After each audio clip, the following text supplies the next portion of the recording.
Hello, welcome back. It's as always, it's been a minute. But you know what's been even longer? It's been even longer since I did a sit down video. This is it. This video. This is the only screen you're gonna see. Like I'm not gonna be going into other clips. This is not a vlog. Um, you've seen by the title. We're gonna do the reader's problems tag, which is just a fun little one to do. Yeah, I have two vlogs ready to go. I did two separate vlogs in September, but honestly, guys, I've just not been in the headspace to sit down for a couple of hours and edit. Um, I've made no secret of it. Editing is the bit of this hobby that I enjoy the least. I really enjoy coming up with ideas for videos.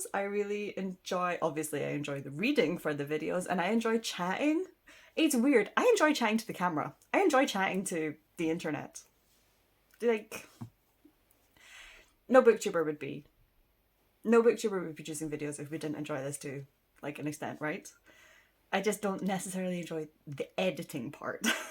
um, and because I have been getting a lot more into vlogs, they do take a little bit longer to edit than just your standard sit-down video. And I've just not been in the headspace. And I've just not had the mental capacity to just sit down for a couple of hours and do that. But I can feel I'm slowly trying to like rejuvenate myself and come out of my slump and focus on self-care and doing all the things I need to do.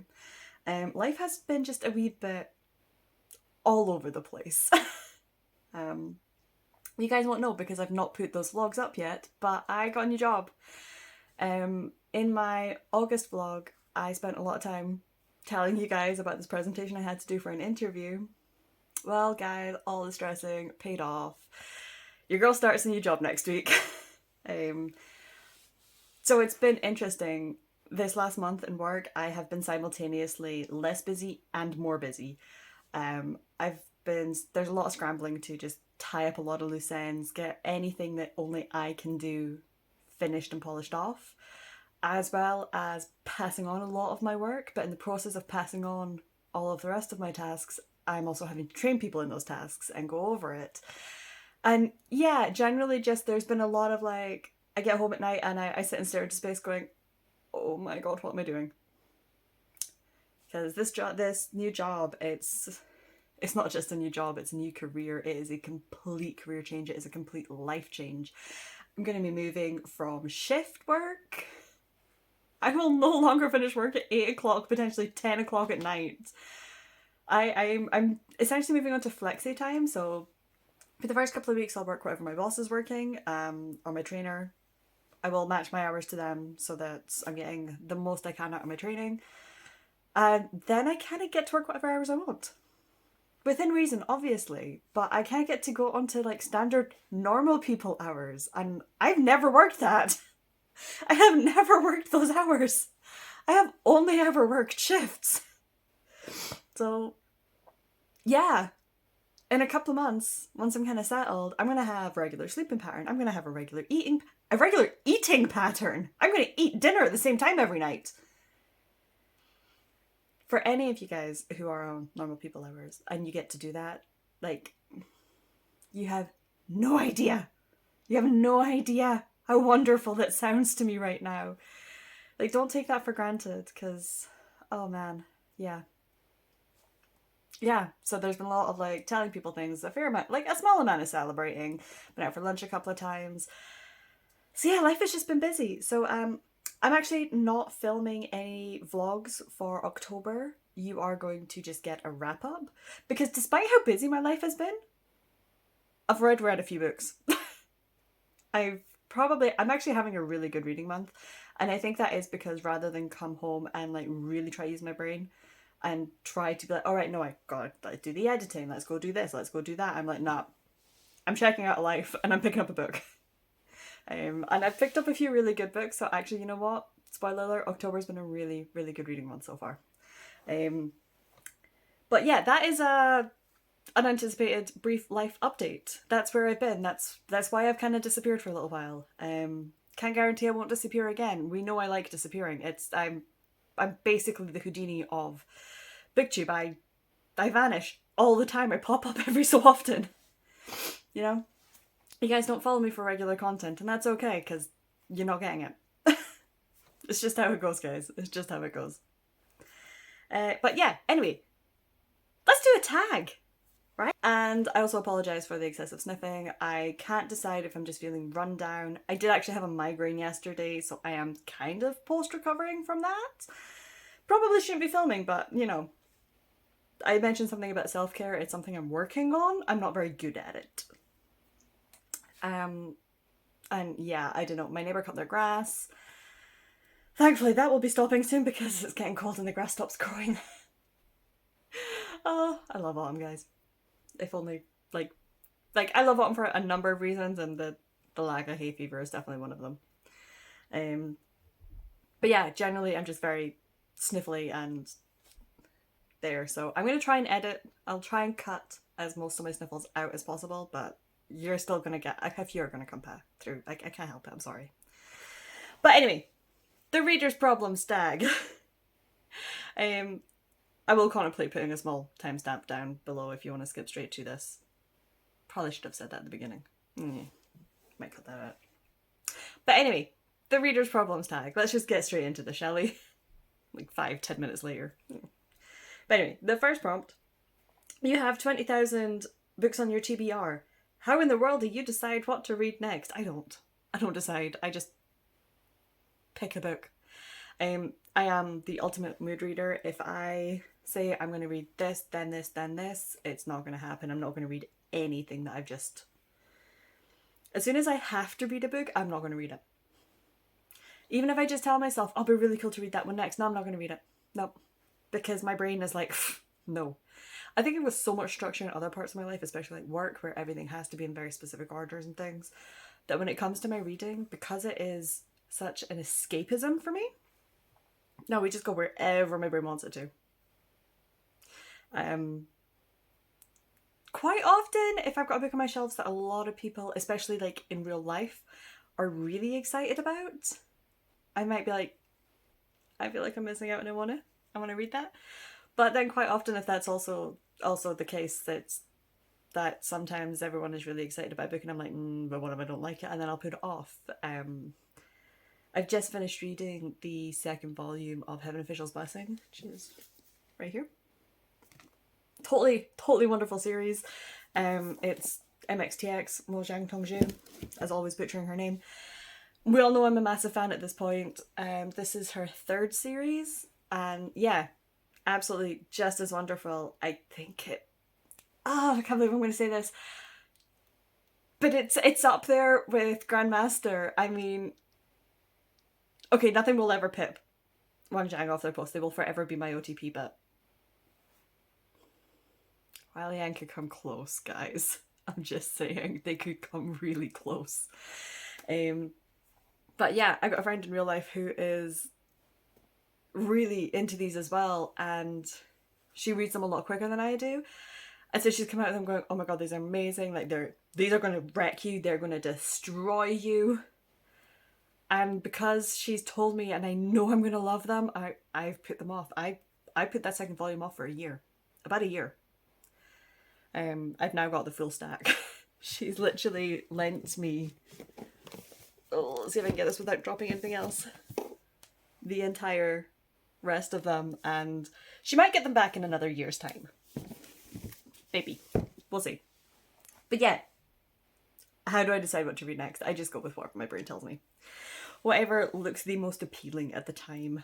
Whatever, kind of just like what my brain needs. A lot of what I've read this year has been... how do I describe it?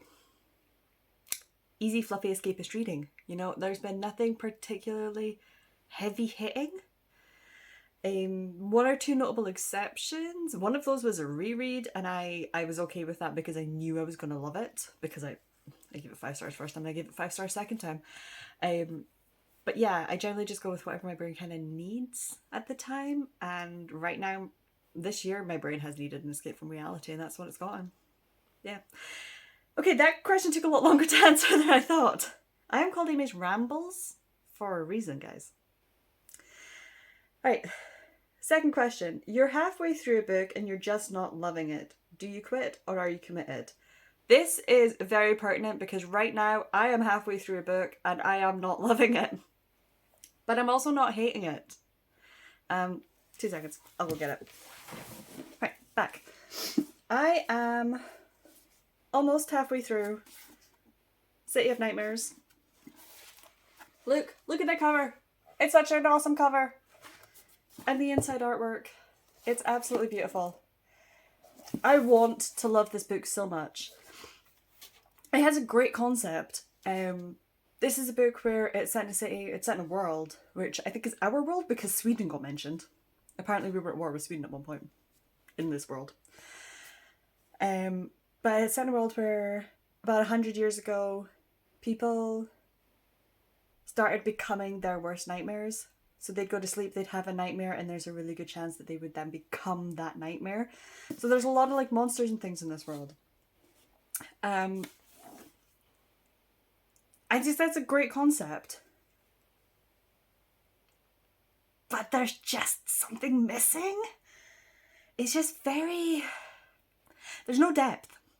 I think that's what It is YA and it definitely reads YA. In that it has a very young feeling writing style. Not necessarily the concepts. It's definitely slightly more adult concepts at times, but it just with a very young, innocent, naive look to them. The characters feel kind of 2D. And it's so hard, like, she's written just enough of a hook that I want to see this through to the end. I am curious to see, like, what's going to happen. I really don't know where the plot's going to go right now because something happened and I was like, okay, right, that's the plot starting to go. And I'm like, okay, now we're back to a quiet part. So I'm waiting for something to happen to really get the plot going. But at the same time, here's the thing, I could put it down. But I think if I put it down, there's a really good chance I'm not going to pick it back up and then I'm going to regret it because there's just enough in this book that is leaving me going, oh, but what if? Oh, but what? But I want to know more. But there's not enough to have me, like, finding time to read it. So in this case, what I'm doing is I'm picking up other books in between. This is very much become my nighttime book. I read a couple of chapters before I go to bed. It's great. It means I'm not up till 2 o'clock in the morning. One of the books I've read this month is The Wake Up Call, which is the new Beth O'Leary. My library hold came in a lot quicker than I expected it to. I am the first person to get hold of the book. I didn't realise... I was ninth in the queue and they've obviously ordered in quite a few copies, but... So I've already read that. I read it in one sitting. I finished it at 3 in the morning. There's no danger with this book. So it's very much become like my nighttime rewind book, and I'm reading other stuff through the day that is maybe a bit more gripping. That said, I have been embracing DNFing. I've DNF'd 8 or 9 books so far this year. So I'm not afraid to DNF a book. I'm definitely getting a lot better at it. If I'm like genuinely not loving a book, I don't care how far I'm into it. If I do get to that point where I'm like, why am I picking this up? Like, as soon as I start questioning, why am I reading this? If there's something else I want to be reading instead, I'm going to pick that something up. I will soft DNF. I have earlier in the year, I soft DNF'd Daughter of the Moon Goddess. I will go back to it. I just wasn't feeling it at the time. I was reading it like with my eyes, the physical copy. I'll probably go back to it as an audio. I think I'm going to get along better with an audio. Because sometimes the format makes a difference. Sometimes the format makes a difference. But yeah, generally speaking, if I'm really not loving something, I will quit it. There are going to be exceptions if there's something just enough to keep me going, and in that case I will keep going, but I'll read something else with it. Because if I were only to continue with City of Nightmares, I can guarantee by the time I finish this I'd be in a slump because I don't want it to be a chore. So right now it's just a relaxing surface level read. Yeah, totally earning my channel name by rambling at you guys. I thought this was going to be a nice quick easy one because I didn't have to fish out books and all I'm doing is fishing out books and rambling at you. Anyway, the end of the year is coming and you are close but so far away on your Goodreads challenge. Do you catch up? Do you try to catch up, and how? No. So I don't really use Goodreads, I do use Storygraph. I did set myself a challenge. I think this year I set myself a challenge of initially of 60 books. Mostly because on average that's kind of what I read in a year. And I don't pay a huge amount of attention to it. Other than like more of a like, yeah, I'm kind of having like, I'm on track for like what I would normally read. I kind of use it as a, oh, I'm reading a little bit less this year, and I might question why, or oh my god, I'm reading a massive amount this year, this is awesome, I'm having a great year. I don't read to collect books. Does that make sense? Like, I'm not a, I'd rather read 2 5-star books in a month than 6 3-star books. Does that make sense? I read for quality, not quantity. So yeah. I did, I think back in April or May, I actually lowered my Storygraph challenge to 40 books. Because despite all of that, I do want to get the little, like, confetti cannon emojis at the end of it to say, hey, you reached your goal. Because I proper slumped the first half of the year. I'm doing a lot better in terms of how much I'm reading. I'm feeling like, yeah, I think the start of the year I had a lot of books where I just wasn't feeling them. And hey, when you're not feeling a book, it's a guaranteed slump, isn't it? But yeah, that's kind of that. The fourth one, the covers of a series do not match. How do you cope? You just kind of have to cope. Ideally, I like my covers to match.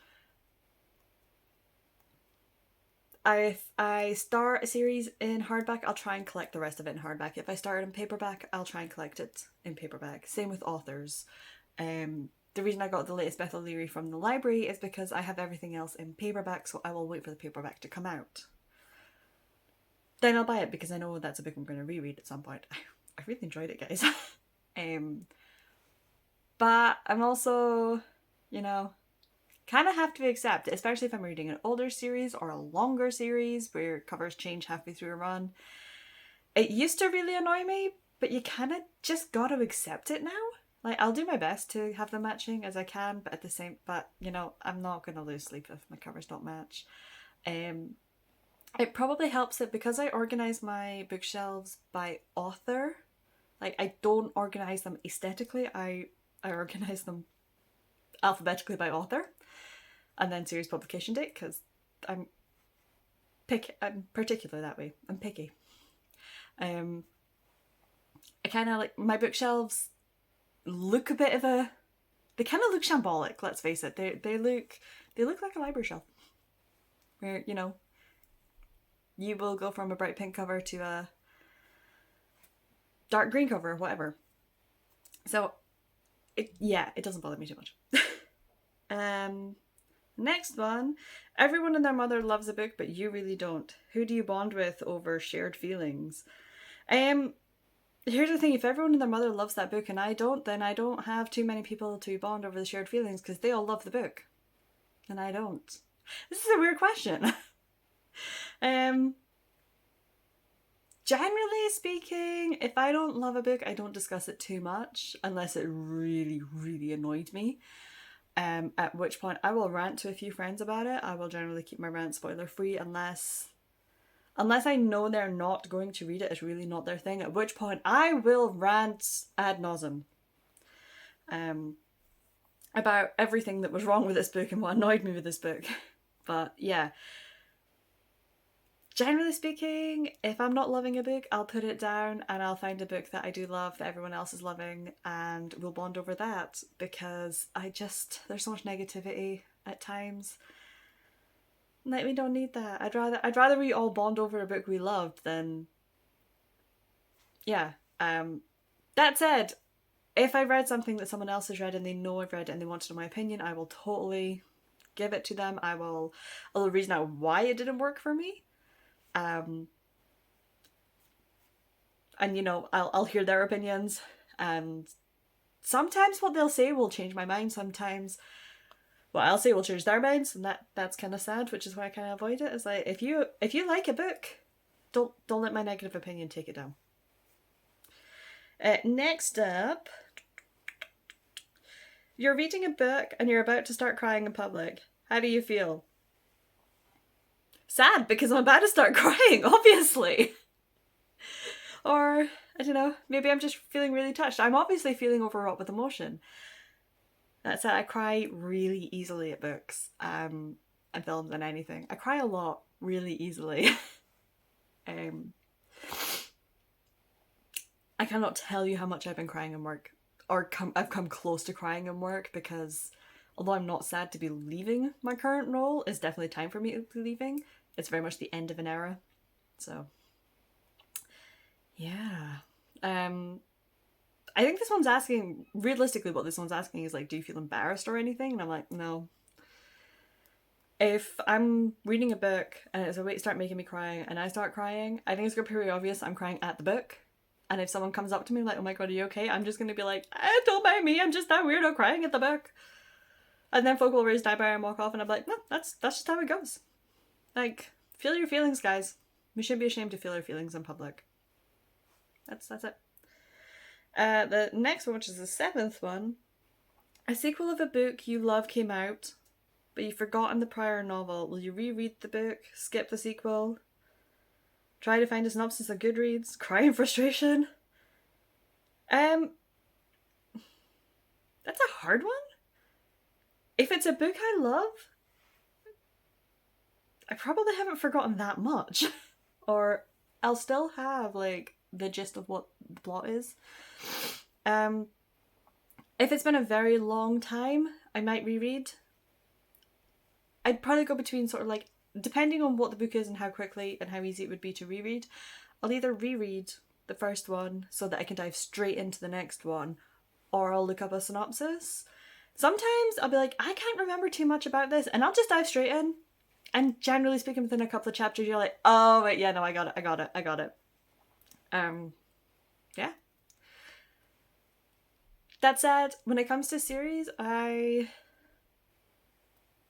if I can, I'll start a series that is pre-existing. It's finished. It's completely done. I don't. Despite what my reading spreadsheet will tell me, where I probably have started a lot of book ones this year.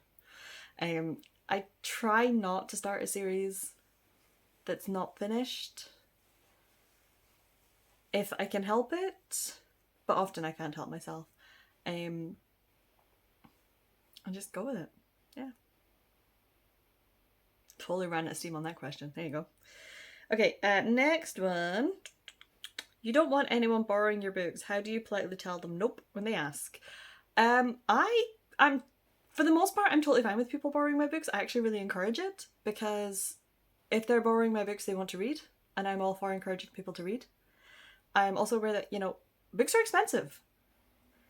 We're lucky enough in the UK that we can get books at a really reasonable price, but like for the most part. But at the same time, especially if it's a book they're not sure they're gonna love, we shouldn't be expecting people to fork out for books that they don't want to.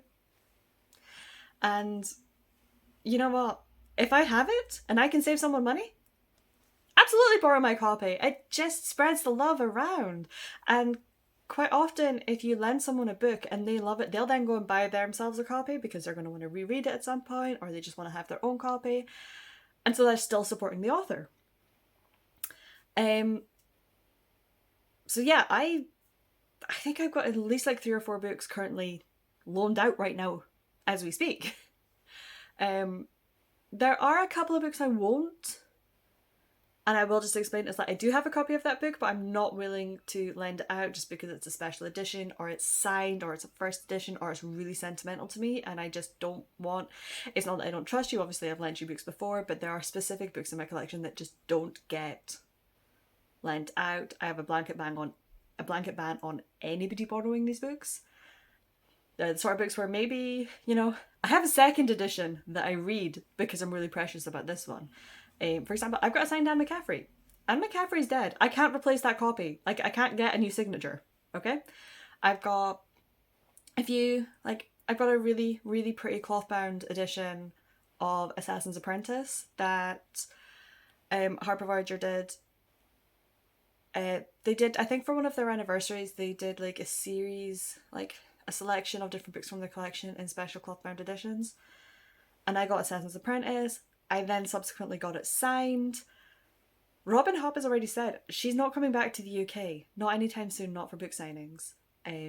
Just, you know, life is happening. So the chances of me being able to replace that specific copy, non-existent. So that one doesn't get loaned out. And I think as long as, you know, people are reasonable, that's fine. And if they're not reasonable, well, they're not getting my books anyway.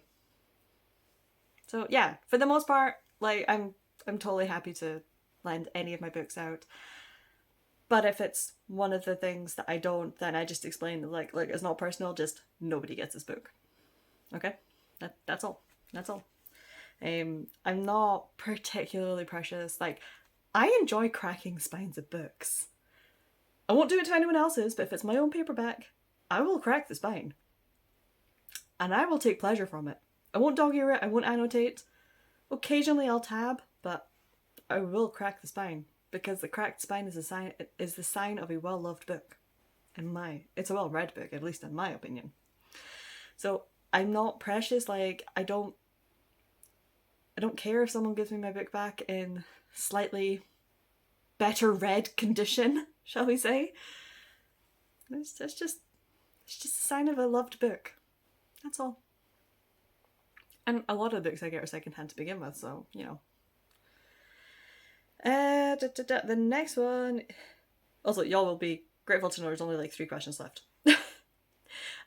You've picked up and put down 5 books in the last month. How do you get over your reading slump? You just flow with it. If I've picked up and put down that many books, I'll just stop reading for a little while. I'll just say, like, you know what, no pressure. Because reading should never be about pressure. I will wait for inspiration to strike. I will wait for, you know, something to pop up. Maybe like someone to talk about a book that I've got on my shelves. I watch a lot of BookTube, obviously. And I will wait and I will see what, maybe someone will say something. I'll be like, oh, actually, I really want to read that. That actually sounds amazing. And sometimes I'll be like, you know what? I'm just not reading this week. I'm not reading this month. I have gone, not recently, but, you know, I have gone like a month or more without reading anything at times because, yeah, I've slumped and I've slumped hard. And the reason I slumped so hard at the start of the month is I tried to fight the slump. The slump was 4 months long, guys. It was not a good slump. It was horrible. It was not a good start to the year. Sometimes you gotta reteach yourself that lesson. Sometimes it takes a while to sink in again. But yeah, if that's the case, then I'll reorder my hobby priorities. I'll do some more gaming than I normally would. I'll watch a bit more TV than I normally would. I'll pick up a couple of dramas. You know, you just gotta go with it. And I kind of just have to let them resolve naturally. And eventually my brain will go, actually, I really just want to snuggle down with a book. And I'll just snuggle down with a book. And that will be it. We'll be done. The next one. There are so many new books coming out that you're dying to read. How many do you actually buy? So last year I bought more books than I read. And I read 60 something books. I think I bought close to 100 books last year. It was excessive. How many do I actually buy? So I have a Fairy Loot subscription. I recently, with my bonus, I treated myself to an Illumicrate subscription. So I now have 2 relatively new releases coming in every month. Although I am thinking of cancelling the Fairy Loot. We'll see how I get on with Illumicrate for the next month or 2. Yeah. I buy quite a bit. To battle this, I'm now at the point where I'm not looking. I'm not constantly spying when the next new one comes out. There's a couple of authors I'll keep track of and be like, okay, I'll pre-order. but I'm generally just not looking. I'm actively not looking at new releases right now.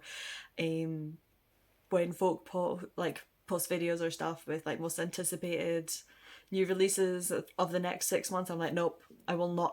I won't watch that video. Like, no. I'm trying to avoid being in bookstores and the likes, and just, yeah. 2024 is going to be the year, not of the book buying ban, because we all know those don't work, but it's going to be the year of selective buying. Mindful book purchasing. That's what we're going with. How many do I actually buy? Too many, guys. Too many. Because I haven't read most of them. So I've got a lot of catching up. My TBR shelves are almost like buckling. There's too much. And lastly, after you've bought the new books, you can't wait. After you've bought the new books, you can't wait to get to know. There. Can't read. Okay, I know how to read the sentence now. After you've bought the new books you can't wait to get to, how long do they sit on your shelves before you get to them? Sometimes they sit on my shelf for half an hour. There's a couple of books on there that sit on there, they've been on there for years. I know I'm going to love them, I've just not read them yet. Yeah. How long is a piece of string is the answer to this one. Honestly, it depends. When you're a mood reader, you go with what your mood strikes, and just because it looked really good on the bookshelf on that day, by the time you finish whatever you're reading, it's just not what you're in the mood for.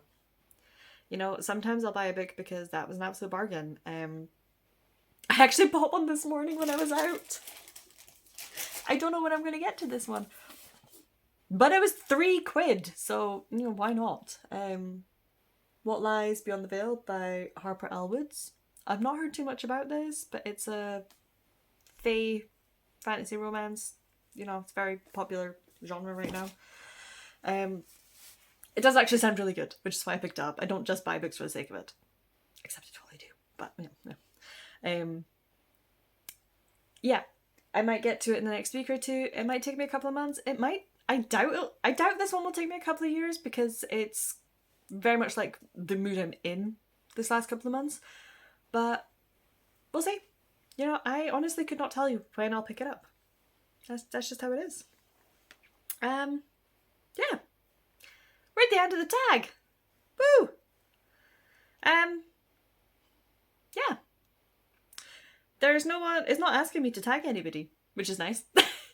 But if you're watching this and you think, hey, that could be quite fun, totally go for it. In the description, I will tag our link or something. Whoever created the tag, because off the top of my head, I cannot remember. I can't remember where I saw this tag, and that's terrible because I only saw it the other day. But yeah, I'll put all the things in the description. I have now spoken enough. People are on my phone pinging up, messaging me, so I need to go deal with them before I go to work. And I need to leave for work in 10 minutes. So, wish me luck. It is my last week at work, this starting today. I will update you guys in the October wrap-up, not vlog, wrap-up, of how we got on. And I'll be able to let you guys know how I got on my first week. And yeah, in the meantime, hooray for actually posting a video. My goal is to edit this tonight. That's my one goal tonight. Yeah, I can do this. I can totally do this. Anyway, I'll see you guys in the next one. Bye bye.